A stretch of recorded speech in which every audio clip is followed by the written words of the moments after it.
Welcome back, ladies and gentlemen, to the Hitbox Challenger Face-Off number 2. We are into the second best of 3 of the day. It's the series between H2k and the Meloncats. H2k did take number 1 after a very back and forth game. In the beginning, they did manage to snowball it in the end. Broken Shard still with me here. Yeah, I'm still here. I'm not dead yet. Talon first ban though. Same thing that we saw in the last game. But this time, the Meloncats have to ban Gnar. So maybe Febevin might be able to get one of his signature champions.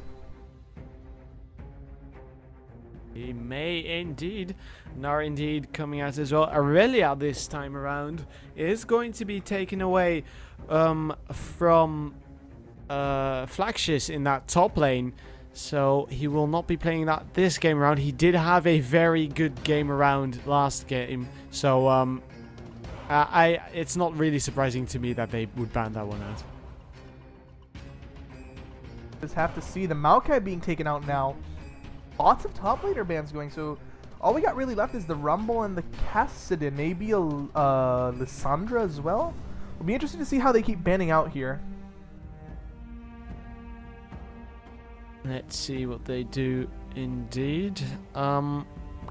So far, Oduamne is going to have to ban really soon. It's an Ahri ban in the end. An Ahri ban is a bit concerning because that is one of Febevin's signature champions.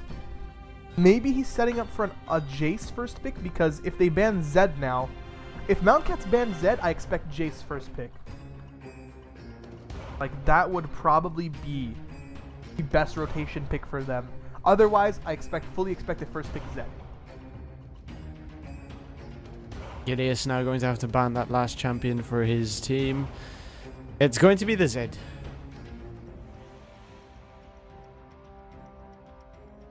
As Oduamne now also going to pick up that first champion for his team, and it is going to be the Jace. Yeah, that's kind of Abaria's champion pool right there. He will most likely be forced to pick the Seraph now, and I think that Febevin is going to do very well against him.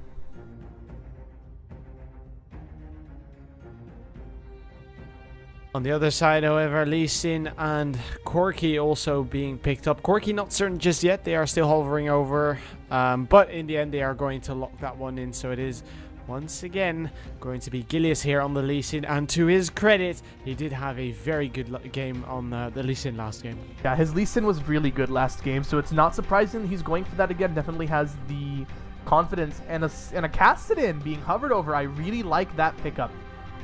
Taking the Nami, so it looks like they're setting up for a Lucian Nami lane, and I really like their rotation here. Most likely a Jarvan or Rengar will be their last pick, and a Lucian.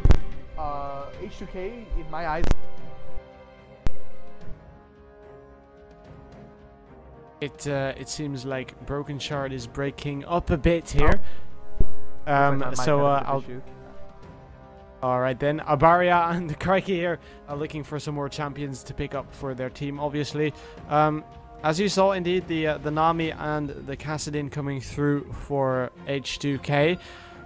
It's a bit of a different composition than last game. They're going with a lot of different champions, not really sticking to anything they had last game, so they will probably try to switch up their tactics as well. Abaria and Crikey still waiting for it.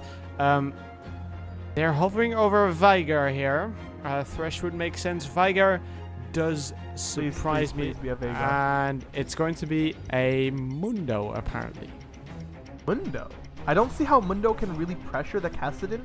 And I think that Jace will actually wreck the Mundo in the late game. That single target damage might be a little bit too much for that Mundo to handle.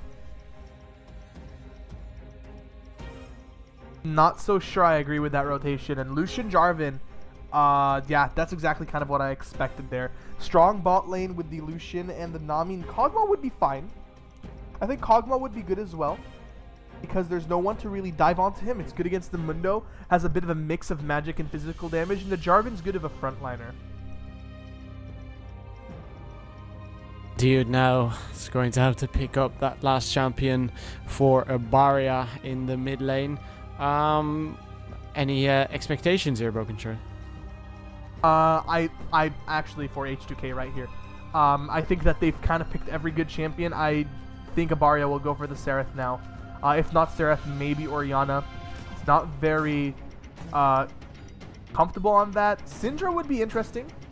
Never seen him play Syndra. Maybe he's not so comfortable, but it's a good matchup into the Jace. Though Jarvan can really punish the Syndra if she overextends and uses her stun too early. Let's see if they in fact do lock the Syndra in then.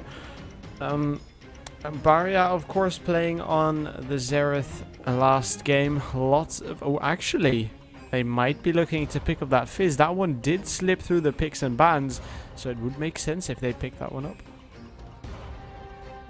Yeah, the Fizz is not something that I expected. I haven't seen a Barya play that in a while, but that is definitely an Barya champion. He's an assassin player, and now they've got a split push comp coming out. But I think that late game Kassadin is actually going to do quite well against Fizz, and I'm not convinced with the team comp. I think Barya has way too many priority targets that he has to go for. The Jace, the Kog'Maw do insane single target damage with the Jarvan cleaving away with his EQ combo. I think that overall the team fight potential out of H2k is much better, but the Fizz, if he can get ahead, will have no one to be able to split push against him, and that's kind of how they're going to win. So with that being said, ladies and gentlemen, we are going to head into a very brief commercial break. Once we come back, it can be the last game here of the evening because H2k are one game away from securing their spot in the semi-finals. Make sure you stick around.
Welcome back, ladies and gentlemen, to the Hitbox Challenger Series number 2. It's H2k versus the Meloncats live on Summoner's Rift.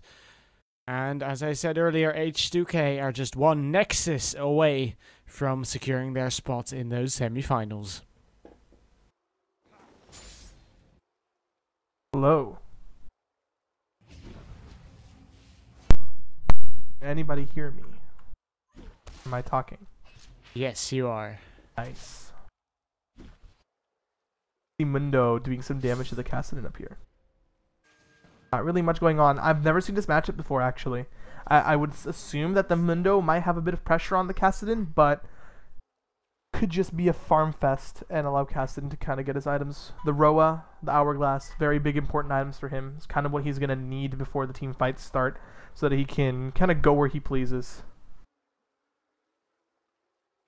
I see what you did there. Sure. So we do now see Voidal rotating over towards the bottom lane, not quite unexpected. We do actually see a ward in that river that is going to spot out Crikey, and that is going to give Yarnan and Voidal the knowledge that he is over there. Of course, don't think they are going to do a lot with it though. So we do now see Crikey looking to rejoin his support. Ward gets placed into the brush, and Dude is going to see that one. Both of these parties are really not going to fight each other at this point. I think maybe throw a bit of poke one way or the other, but no one is actually going to commit before the minions have actually reached their lanes. I think if Nami can avoid hooks, that the Nami Cog is going to destroy this lane. They have so much poke. Nami Cog was considered the most obnoxious lane by many bot lanes, saying that it was almost impossible to really win 2v2, but they do take ganks very well. The Thresh, Corki can punish with ganks, but Diu doing a lot of damage to Voidal there, forced to pot up early. Though looks like the Kog'Maw is zoning Crikey out there, has to use Phosphorus Bomb to get some damage on the creeps. Actually did get zoned away from experience there. Great job by the H2k bot lane, pulling out some small advantages early on. Voidal and Yarnan still keeping up the pressure in that bottom lane as expected, of course. Really doing a good job when it comes to poking, forcing Dude to keep chugging those potions, and the moment they reach level 2, they will start to zone Crikey and Dude, because of course that means they have the advantage at that point.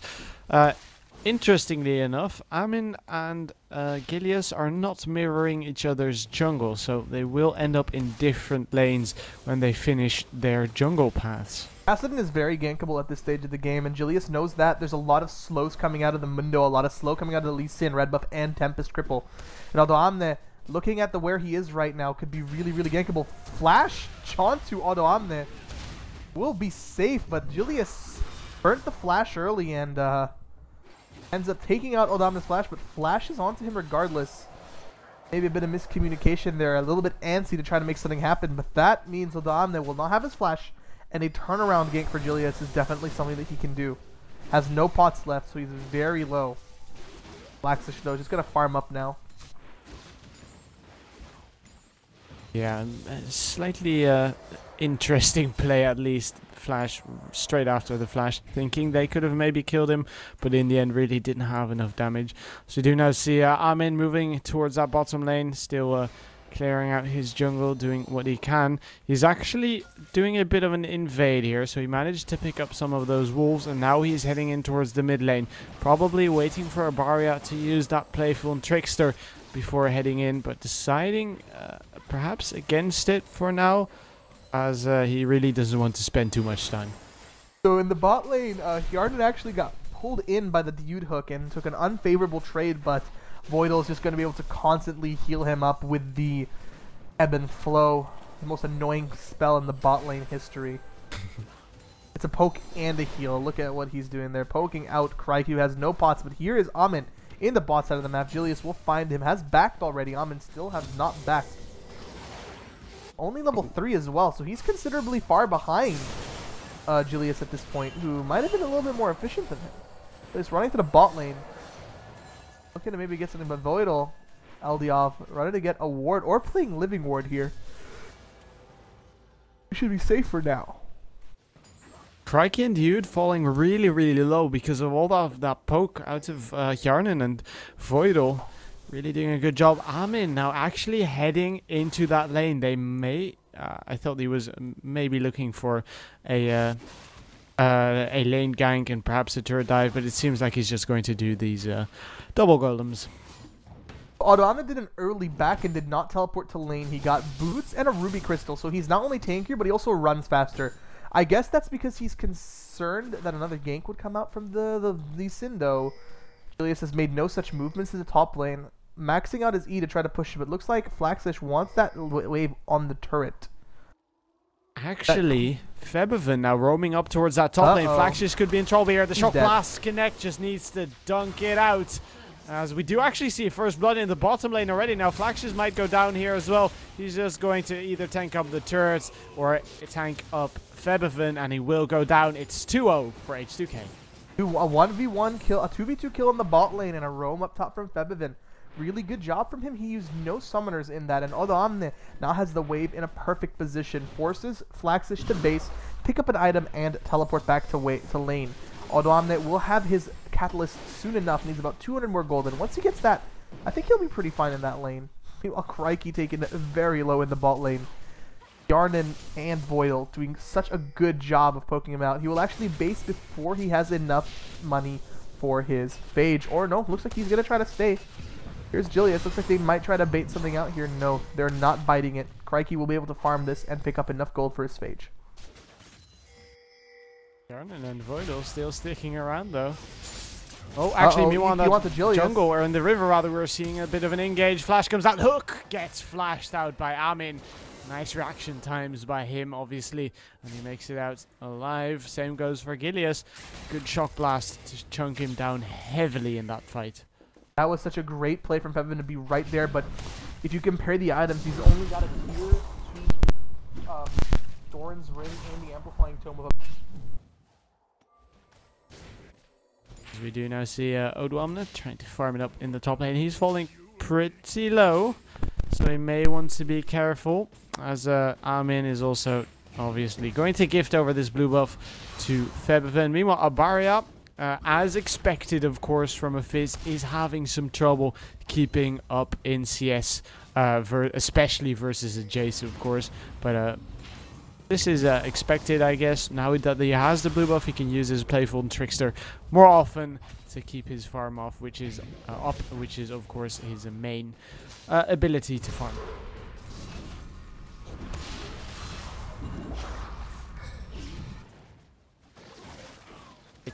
It appears Broken Shard has some issues with his sound equipment, so I'll try and solo this one for the time being. Is that you, Broken Shard? I'm only hearing static, unfortunately. Alright, so Febiven in the mid lane, trying to push it out. Abaria has just turned back from base. He's picked up himself a Sheen alongside his Doran's Ring. Sheen's always nice on Fizz because that'll be allowing him to put out a little bit more damage. I can hear you, Broken Shard. Yeah, meanwhile, in bot lane, there's a wave coming out. I'm sorry about that, using my friend's mic. It's not so great. No flash will go down to this EQ combo. Yarnan picks up that kill. But as I was saying earlier that you weren't hearing me, the Fizz actually had even CS with the Jace, which is a bit concerning because Jace should be bullying hard. I'm gonna assume that's because Febiven made a roam early on in the game and allowed Fizz to have some no-pressure farm. But Abaria is keeping up quite well, though Jace now has his completed net immune. That's a lot of damage. Apologies to all the viewers. My mic is a little bit problematic right now, so we'll just try to bear with it for now. And then Dragon being picked up early here for H2k. That's a nice pickup for them. 3,000 gold, 9.5 minutes into this game is quite a significant lead. And even though Abaria is keeping up, nice dodge right there. Dog going in once more, not giving him the ability to retaliate. We do see Gilius actually heading into this jungle. Amin has spotted him out though, and he may actually might try and fight this one, safeguard, and he'll be out of it. As compared to the last game, Gilius has not been able to make any early plays, and Amin has been able to mirror the jungle path a little bit and keep himself out of trouble. Has an 0-0-1 scoreline. Picked up one early kill for the Kog'Maw there, who is way further ahead in the lane than the Corki. Will probably base and pick up Sheen quite soon, or maybe wants to stay for Trinity Force.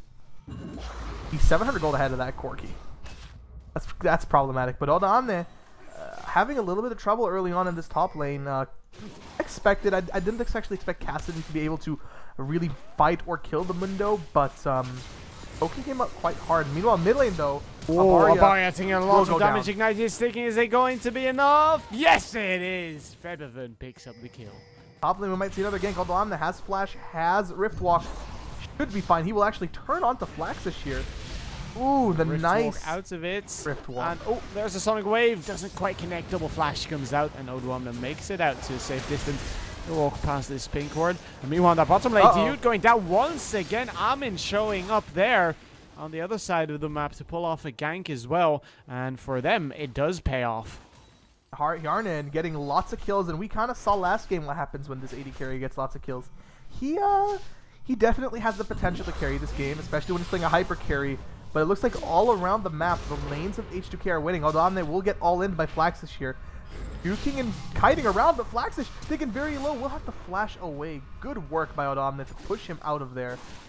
Mundo not having the greatest of times. He is 20 CS behind this Kassadin, despite getting 2 ganks from his jungler. Not a good position to be if you're Flaxus. Rod of Age is picked up for the Kassadin. Will most likely back pick up Spectral's Cowl. The MR is going to be very helpful. It is indeed, as we do now see Abaria trying to sweep out some of that vision control of the other team. He'll just use some more playful and tricksters to get those minions into Febiven's lane, but Febiven's completely on time, and he'll take these completely happily. As we do now see Amin also trying to perhaps do a bit of an invade or perhaps scout out some more vision. He's at least going to run into one pink ward. Did he just... I'm assuming he did see the pink ward and he just wanted another ward in that... in the jungle. He did in fact see the pink ward. So it's all okay. Yeah, all okay. Odamne picked up his Rod of Ages. Still has TP up, so lots of plays can be made across the map by the Kassadin, the Rift Ninja, as the Romanian player would say. Doing quite well in this lane for himself. Will be a bit of a monster if he keeps this farm up. Level 9. Kind of in his own island. Mundo not really going to be able to do much. But here's Amin peeking his head on the top side of the map. Has a lizard item. Has his Cataclysm up. No flash onto Flaxish. This could be really bad if he gets caught in. But he is very tanky. Look at all those steps. The Watchers doesn't quite connect. Abaria now using the heal. Here's the teleport. Dodges the wave. Abaria, though. This could be good for him. Voidal will go down first, or really, the final rocket from Crikey to finish him off. Teleport comes in. Odwamna showing up slightly late, perhaps, but at least he mirrored the movements of Flaxus. So we do now see Amin moving up towards that top lane to see some pushing as well. Good hook on towards Odwamna. Gets the shield down from his Null Sphere, and Smurf, or Yarnan rather, trying to push them back. He will be able to do so, and Odwamna makes it out by the skin of his teeth. Yeah, Samsung White Dog, Febiven pushing out the mid lane, dealing damage. Going to join Amin on the top side. So Amin was not anywhere near the bot side of the map when the teleport plays happened. So it looks like that was a huge win in the favor of the Demon Logs. But there's no dragon to take, and it was just 1 kill in the favor of Corki, which is, it's quite good to get kills on your AD carry. But all those resources used just for 1 kill, kind of feel that Demon Logs are a bit aching for more. But a red buff steal coming out of Febiven. Holy crap, that damage was insane. Super fed on this Jace right now. That is so much damage, almost instantly finishing off Abaria, and also getting his the second blue buff right now. Abaria will be back in a couple of seconds, but 3 kills Jace is going to hurt. Yeah, the Jace is doing quite a lot of work right now, and yeah, we're just gonna have to see how Febiven's gonna push his advantage. 3-0 on the map, has half the kills of his team, has a majority. He has actually the most gold in the game right now with 6.2k. Will back maybe pick up a pickaxe or a Hex Drinker. Flaxus just taking no damage from the Kassadin right now. He's way too tanky, and Kassadin does not have the items necessary. Does pick up a pickaxe. Yeah, this Jace is a monster right now. Kog'Maw has Trinity Force, has Zerker Boots. Most likely will swap over to top lane to take that top turret out. Mundo, he's got HP, but that's what Kog'Maw's good against. He's got MR, which is kind of a little bit of damage, but no armor to deal with the physical damage that Kog'Maw will be putting out with the Trinity Force. Dragon is coming up in another 10 seconds or so. So we already see both teams moving in for that one. Oh, Abaria might be in a bit of trouble here. Takes a lot of damage. Cataclysm comes down. There's no Trickster available, nor is there Playful available, of course. And Febiven picks up the kill. He did use his fish, and now Dude might be in trouble as well. There's the wave connecting on towards him. Flag and Drag comes in. That does get flayed out of there, but Dude's still in trouble. Now Gilius in trouble as well. Gets bubbled up. So little health remaining, but Febiven from the side, can he connect? It is going to be a tricky one. Oh, barely, almost had hit it, but that leaves open the Dragon here for H2k. Yeah, even though they were not able to push and take any more kills out of that, they pushed Dude back, they pushed Julius out, they take a free Drake. Really good play by H2k there, coming out of the gates firing. 7k gold ahead 16 minutes into the game. That Jace is very fed. Kassadin still in the top lane, just pushing the minions out there. Just doing what a top laners do. And Febiven making another roam up here. Flaxish, no armor. So this Jace is going to really bring the pain. Flaxish will probably die. Look at all that damage. Ignite comes out. That is another kill for that Jace. 5-0. Febiven showing why he's considered one of the best mid laners on the LCS right now. He's doing such a good job on that Jace at the moment. Dude is showing up towards that top lane, so he may try and defend that turret, but I would not suggest that. Meanwhile, we do actually see a Voidal falling very low, and Abaria did manage to pick up the kill, but not before he went down himself. So it's a 1-for-1 in the end, as we do now see Gilius trying to pull off a gank here on Odoamne, probably. Dude taking a bit of damage because of that nose for Gilius. Waiting for it. Jumps in, kicks him back. Odoamne now in all kinds of trouble. Sonic Wave connected. Is there going to be a Resonating Strike? Uses the jump after the Resonating Strike. And Odoamne still alive. Uses another Rift Walk. And he manages to pick up Gilius in the process. Damn, nice moves from Odoamne there. Slicking and sliding around like the Rift Ninja that he is, but Jace chasing out Crikey there, taking a lot of damage. That Jace is so fed. Has Last Whisper, Brutalizer, Mana Immune. Kassadin picks up a needlessly large rod. That was a great flag and drag from Omni, hitting 2 people in the knockup. Yeah, I don't really see if the Meloncats could come back from this game. The Fizz was never allowed to take off. He's kind of like a butterfly with no wings right now. That is Can't really fly away. Yeah, that's a very sad image I have in my head right now. That's kind of how Abaria feels right now. He's like an eagle with no wings. He can't fly and soar. The Fizz, like, he was never really able to take off, so he's not going to be able to split push because everyone's beating him 1v1. When we're able to really assassinate everyone, his damage is not high enough. Maybe the Nami, but then he's got to deal with the 3 threats. The Kassadin, the Kog'Maw, and the Jace right now. Oh, trying to go for his blue buff, but they're not even going to give him that one. Febiven picks it up. Gilius now perhaps looking for a bit of a kill, but he needs to be careful. A Shock Blast comes through, and Febiven picks up that kill. Now from the side, even Flaxish can be in trouble here. Cataclysm is not available at the moment, but the Flag and Drag is double kill so far for Febiven. Maybe looking for more at the moment. However, they are just backing off, and this is a complete showing of dominance. Yeah, that was Hjarnan hitting Julius without even his W active. Now it's active, and he's chunking out Flaxish quite nicely. Does not have his blade yet. The Trinity Force Power Spike is nice, but until he gets his blade, he's not going to be such a super threat. That's Kog'Maw. Scales really well with items, scales incredibly well into late game once he gets his W max, all his range and all his abilities to his advantage. But Jace, he doesn't need late game when he's got these 3 items. He's here to stay. He's here right now to fight. But Julius coming in from the side. Ooh. What a snipe. Odoamne, the Rift Ninja on the top bot lane, pushing minions, taking that turret out. And I think this will be... Yeah, I don't really see what the Meloncats can do. Julius taken quite low. Hjarnan will die, but Abaria's going in. Just some poke. But H2k taking everything and giving nothing back. 14-2 with a 14k gold lead. I think this is just going to end up with a surrender by the Meloncats. Yeah, they're 20 minutes into this game and they're already hammering on the inhibitor. It is 5 seconds remaining until that 20-minute mark. Also a lot of damage on Dude as well in that top lane. Barrier facing off against Armin, not really managing to do anything about his pushing power. Teleport coming in very, very deep into that lane, and it is indeed going to be a surrender vote here. Ladies and gentlemen, your last team in those semi-finals is going to be H2k Gaming. Backslash again with a fully stacked tier. How sad he is at the game. Convincing 2-0 from H2k. They fell behind in the first game and managed to come back with superior fighting and